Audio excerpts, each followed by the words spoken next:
Time to take a time hop. It's now one of Tempe's most popular stops for a pint or a plate. But did you know Four Peaks Brewing exists in one of the oldest buildings in the valley? In celebration of its 130th anniversary, we took a tour inside and discovered a pioneering history highlighted by hit songs and even some hauntings.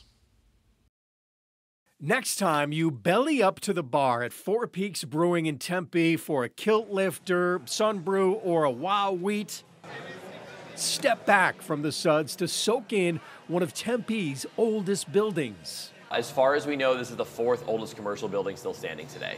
A trip back in time to a building built to serve something essential in AZ, ice. Because at that point, they're producing it in Mesa and hauling it to Phoenix on wagons, later trains, so you can imagine you end up with a lot of water along the way instead. The first of many transformations came as a creamery.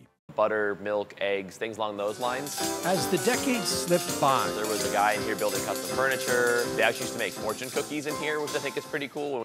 the building was home to all kinds of sights and sounds.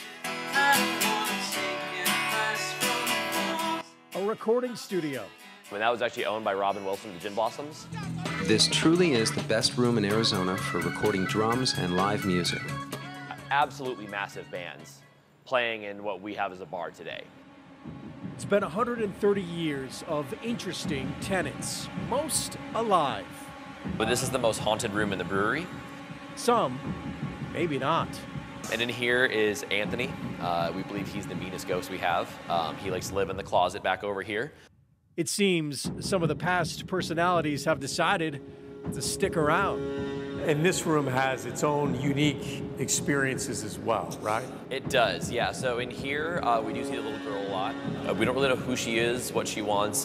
She likes to stand in the corners. She really likes one of our managers. Attached to over a century's worth of history, some of which was tragic. We did have 2 men die out back in a train collision. That was a really gruesome train accident. They do believe they've connected one of the spirits' story to the building's past. Our most famous ghost is named Victor Vogel. He was a creamery manager here back in the 30s and the 40s. According to his family, he was a big guy on safety. He just wants to make sure that everything is running well. He is listed on a proprietor document for this building. So from invisible and visible, Four Peaks is honoring its specters of the past. Lots of history in that building. So next time you go in for a beer or something to eat, you know a little bit about what went on in there. I was wondering if someone's going to tap me on my shoulder, that then I look around and nothing's there. Yeah, you know that closet that he's like, this is where I went nowhere near that closet. I stayed as far away. Keep the distance. Just stay That's back something here. where you hear if like someone takes a picture and then there's like something kind of weird in the background. Yeah. Sounds like fun.